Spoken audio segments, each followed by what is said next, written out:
Good morning, everybody. Welcome to our webinar of this morning, a webinar concentrating on the CENELEC BOSS and the preparation and submission of files, editing, and their guidance.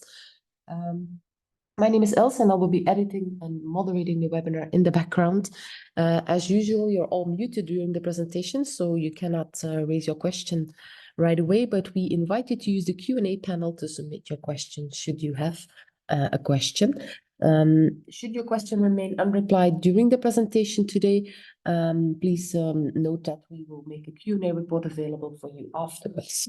The webinar has been recorded as well, so you will receive a copy of the recorded webinar and the presentation later today. So without further ado, I would like to give the floor to my colleague Amy, who will guide you to the guidelines. So please, Amy, the floor is yours. Thank you, Els. Good morning, everybody. Thank you for joining us today. My name is Amy Jayne, and I'm an editor here in the CCMC. And today we will be talking about the newly drafted CENELEC BOSS drafting page.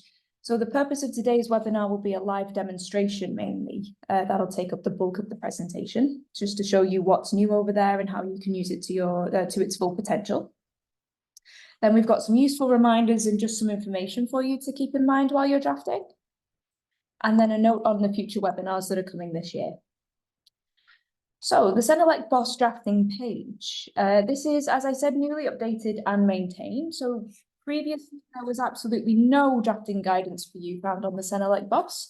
So we decided to create something. And this will be maintained. So as our rules change in-house, as our processes change, as the internal regulations part 3 are updated, we will be updating this page. So if anything changes for us, we will update this page for you. So you can rest assured that this page will be the most indispensable resource for you to use while you're drafting. It will contain all of the drafting guidance and resources that you could possibly need to make your drafting as easy as possible. And we've got plenty of links, plenty of examples, and more for you to use. So without further ado, let's go over there. So I'll show you how to get there from the BOSS splash page. So as you can see here, we've landed on the regular page. So we go to reference material across the top. And then we've got guidance documents on the left-hand side. So we're going to click here. And then we have some drafting guidance right here. And the page that we need is right at the bottom, preparation and submission of files. Give this a click. It takes us to this very beautiful, very informative page. That contains absolutely everything you'll need to know on the key elements to be prepared and submitted to CCMC for all deliverables at the drafting stage. So this doesn't include publications. It is just for inquiry and formal votes, because that's where you'll be drafting mainly. So first things first, on the right-hand side, you've got this little series of drop-down menus. So we provide for you a link to the IR part 3, so the internal regulations part 3. And if I give this a click, this will open a PDF for you. So you can save this to your bookmarks if you want to, so you know where it is at the drop of a hat. But it is just the PDF version, so you can take a look through that. We then have some reference documents. So this is a figures supplement file that's found, one of the examples given on figures. I'll talk a little bit more about that shortly. And then we have forms and templates. So we have the CENELEC standard template. You'll sometimes hear us refer to this as the simple template too. But this is just a downloadable Word file. So you can see here it downloads up at the top for you. So the actual page itself. So we tell you exactly what you need to prepare for CCMC in order to ensure a successful submission. So we like to work backwards. So we tell you what you need to prepare in the end, and then we tell you how to get there. So you need to give us a revisable format of the text in Microsoft Word, a non-revisable PDF, and then optionally, if you have them, individual and separate figure files. Now this is only if they're available and only if you have them. It's optional for you. And we do have some supplementary guidance on figures. I will go through this shortly because it is important for you to know. Also, if it's candidate harmonized, so if you have a harmonized standard, we also give you some additional information. So you need to provide us with a special table, and we provide this table for you. It is called a checklist, but again, if you click this, it downloads it for you. So it should be very clear what you need, when you need it, in what instance. Okay. If you fail to provide any of these components, obviously with the exception of those figures, it will result in a rejected submission. And at present, all of the submissions are manually rejected, and we will contact you directly if this is the case. We also have right here a link to the submission interface, which is how you provide your text to CCMC now. My colleagues in production did a very good, very comprehensive webinar on the submission interface, so I strongly recommend you take a look at that. They can explain things far better than I can today. But if we click on this, it will take you to a place where you can log in. So you choose your account, you log in, and then you follow the steps provided. So then for the revisable Word format, we give you some information on this. So it shall be drafted using Microsoft Word, using the latest version of the drafting template provided by CENELEC. So it is obligatory now that you use the standard template. We will have a webinar coming up in the coming months that shows you exactly how to use this template, but we've tried to make it as easy as possible for you to draft. So it's really a download and you type straight into it. It's point and click with regards to styling, so it really is super easy for you to use. Word version shall be clean, no track changes, no highlights, no comments, nothing in there except the content of your standard. If you do have any supplementary information that we need to know, the editors need to know, the production team need to know, you can put that in the comment section of the submission interface. But please don't leave comments for us in the standard itself. We also tell you about the naming of the standard as well. So everything should be clear for your Word document. We then have a non-revisable PDF. So in the past, we'd always tell you what you need to provide, and now we tell you why you need to provide it as well. So the purpose of your PDF file is just to highlight any elements of the text that could potentially become corrupted, and we do see this quite often. If you have figures, they can either be blown up or they can be very small. Just with some of the processes that we have, sometimes formulae get corrupted. If you have any in-text citation as well, they can often get corrupted too. So the PDF is just basically a snapshot of your text, and it allows us to see how you intended it to look, so that we have no confusion and we don't introduce any errors. Again, we give you the naming convention for PDFs. And if we do notice that there is some kind of corruption as well, we will contact you just for clarification to make sure that we're getting everything correct.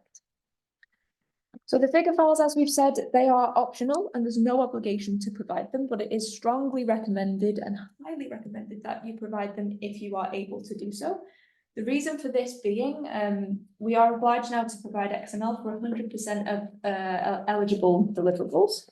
So if we don't have your figure files, we have to create them in-house, and we don't have the resources or the training to do this properly. So what we create is usually a very poor quality, which means obviously a poor quality XML file.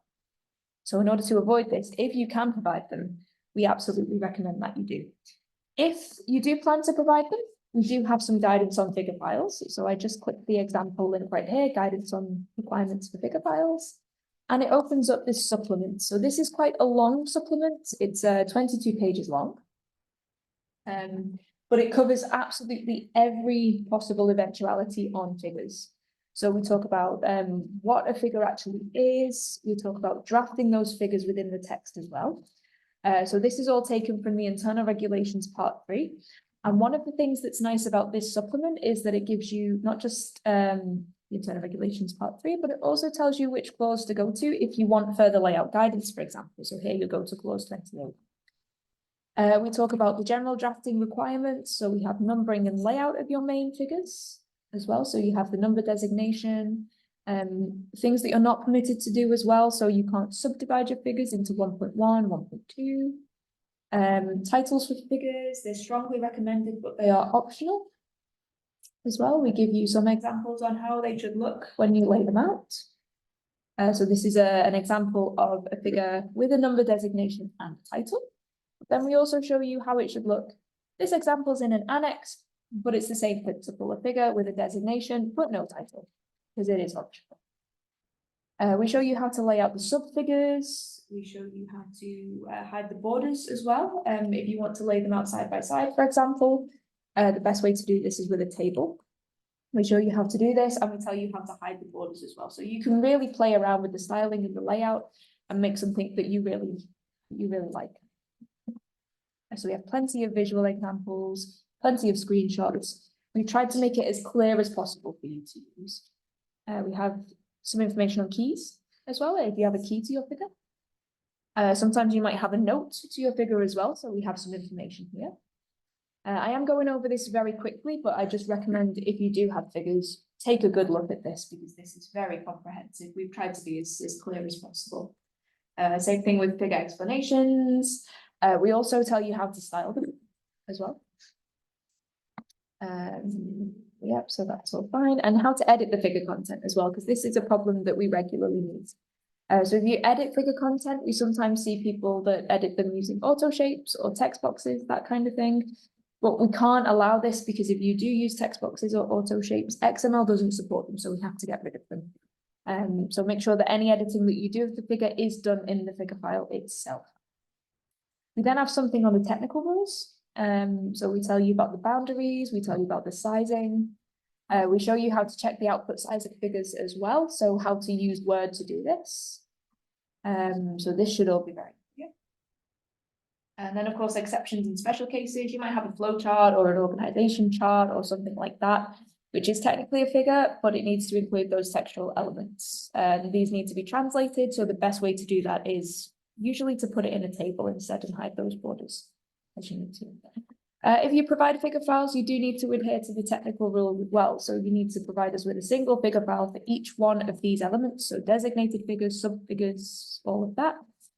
You need to adhere to the naming as well. This keeps it clear for us, but also it keeps it clear for you as well, especially if you have a number of figures. You also need to use TIFF.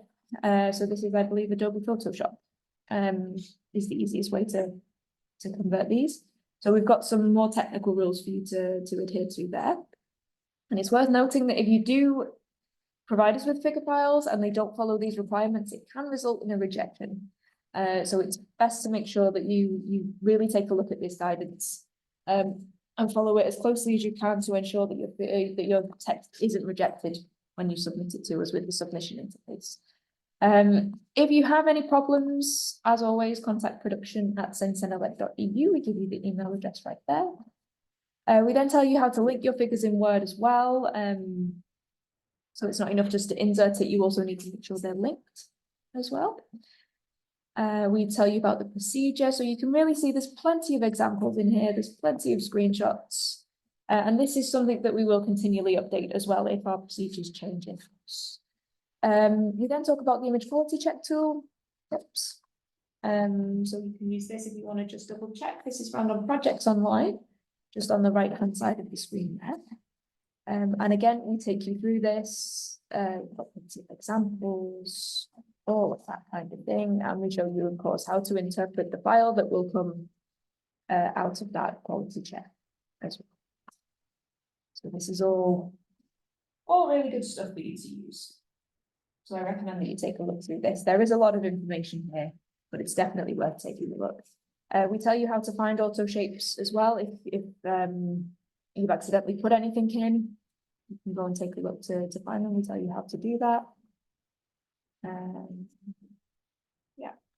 So that is the figures supplement. So it is quite a long document, but it is full of really good, comprehensive information that you'll need. But again, figure files are optional. There's no obligation to provide them, but if you do have them, please do. So drafting text. So if you are starting new work, if you are not revising something, but you're starting something completely from scratch, you have to use the CENELEC standard template. Now this, we've designed it to be download, plug and play. You just download it, type straight into it, and it follows all of the rules in IR3. It's laid out exactly as a European standard should look. So we've tried to do as much of the work as possible for you so that all you have to do is pop your content in there. If you want some more detailed explanations of the most common components that we see very regularly, you can always check out the webinars for Standards Drafters series, which we've linked right here. But we are going to update these this webinar series this year, so keep a lookout for that. If you're revising an existing deliverable, however, there's a few things that you need to note. So if you're drafting an inquiry text, you need to take the publication text. If you don't have access to this, you can contact CCMC and we'll send it to you. And if you're drafting the formal vote text, you need to use the inquiry text that CCMC edited. Okay. So even if you start the work, you send it to CCMC and then you start updating things, ask us for the version that we've edited. Because it's far easier. The work's already been done for you and you don't need to redo it. You can also find the previous versions of the text on projects online as well. And again, we'll give you all of the links that you could possibly need. We've tried to make it as easy as possible for you. As always, if you've got any problems or you don't have access to something or you're not sure, just contact production@cenelec.eu. So finally, on this page, we cover other drafting aspects. So this is really the key elements of the internal regulations part 3, and these are the key elements that you need to have. So specifically clauses 1, 2, and 3. They need to be laid out as this. And again, we give you the internal regulations part 3 and the specific clause that you need to go to if you want more information. We also give you basically a rundown of what's written in IR3.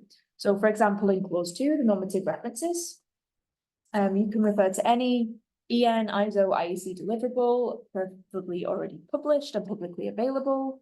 But then we highlight the fact that any normative references to directives or national or international regulations are strictly prohibited, and we will remove these, and there are no exceptions to this rule. So please do avoid using this where possible. We also note that for any normative reference to non-EN, ISO, or IEC standards, you need to identify if it's necessary for you to take a TC decision, confirming that. So we really go into detail with the things that you need to know. And again, we give you the relevant clause of IR3. You can go and take a look for more detail if you want. Clause 3, the same thing. We tell you it's obligatory, even if it's empty. We give you some rules from IR3. So we've really tried to make this as easy as possible for you to see what the rules are. Formulae as well. This is quite interesting, inclusive language. So we're trying to push now for more inclusive language to be used, so that's neutral, so non-gender specific. This is taken from ISO house style guides, but there is a small part about inclusive language in the internal regulations part 3 and clause 8.6. But if you want some really good comprehensive examples, the ISO house style guide has a huge table that contains so many good examples on this. So I recommend that you head over there to take a look at that if you're interested.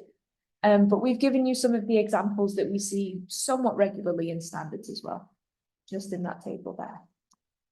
So to finish, the text shall be provided to CCMC by the technical bodies via the submission interface.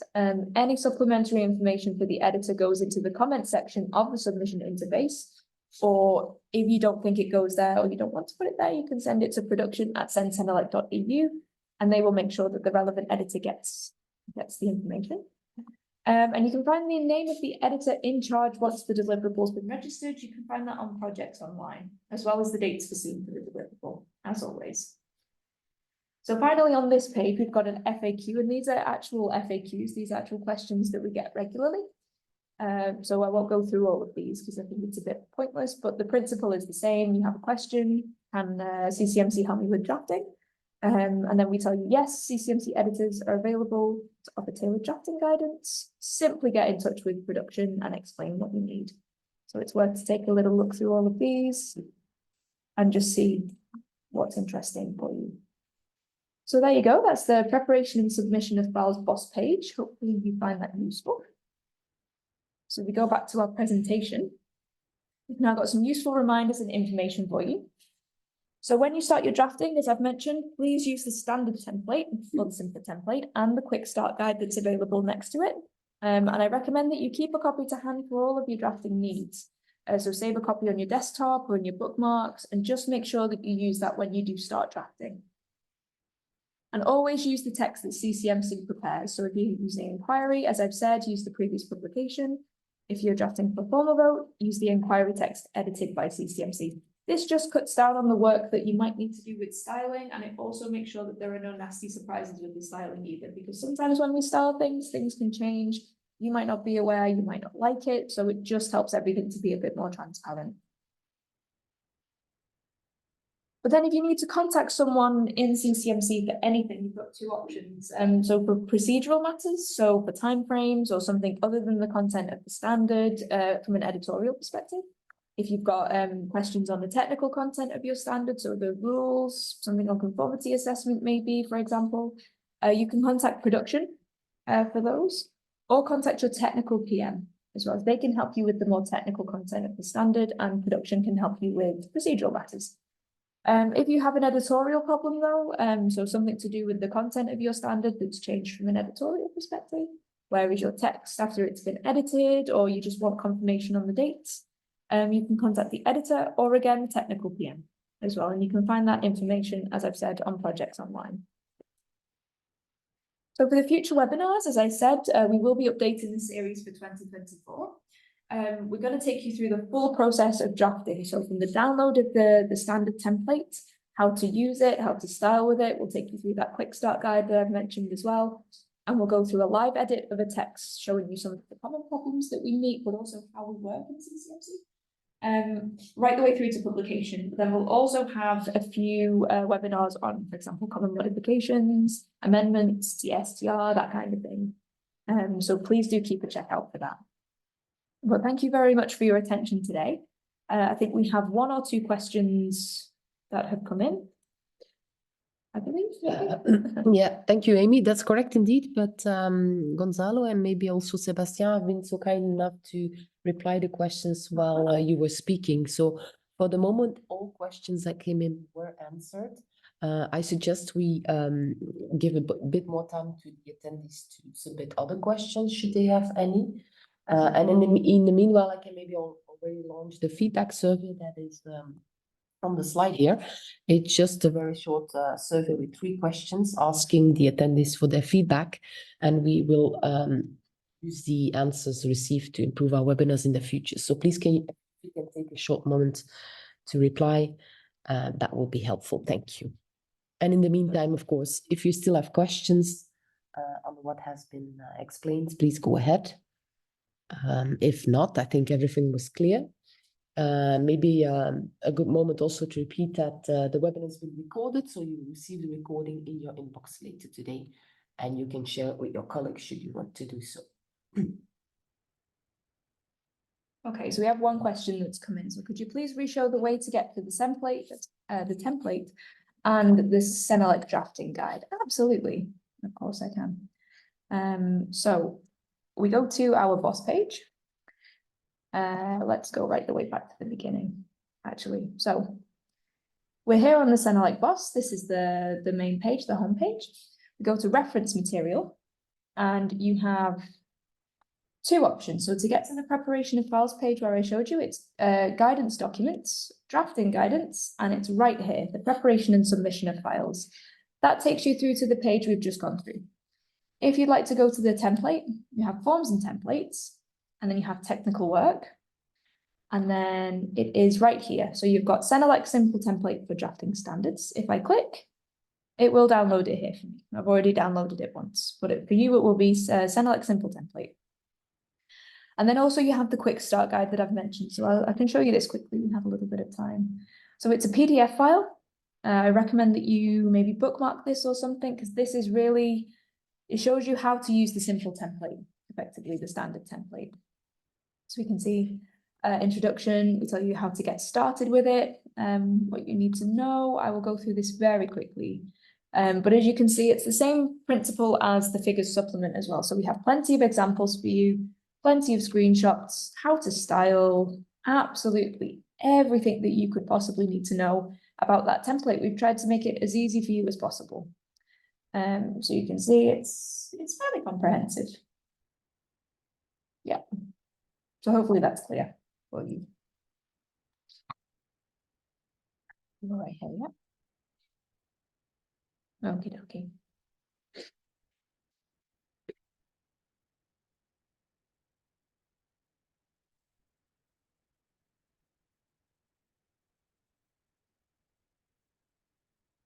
Okay, we don't have any other questions in the list anymore. So if it's okay, then we close down the webinar here. One question came in. Let's take a look. Is the sent edited inquiry draft in Word available to all officers from the inquiry ballot portal and by the secretary from the working area? You should have access to the text and the comments template in Projects Online, I believe. If you do have problems with that, if you don't have access to anything, let us know as soon as possible. We obviously have access to all of the text. We have copies of everything, so we can always just send it to you via email. That's absolutely not a problem. But if you don't have access to something online, just let us know. You can contact production@cenelec.eu and they can help you. Or if you have the contact details of an editor, we can help you as well. So I think that was the last one. Yes, thank you, Amy. Thanks a lot, Gonzalo, Sebastian, for being here, for replying other questions. Then we close down the poll as well as the webinar. Thank you very much, everybody, for joining, and hopefully see you next time on one of our other webinars. They're, by the way, highlighted on the last slide that you will also receive in your inbox later today. So should you be interested, feel free to join us. Bye-bye.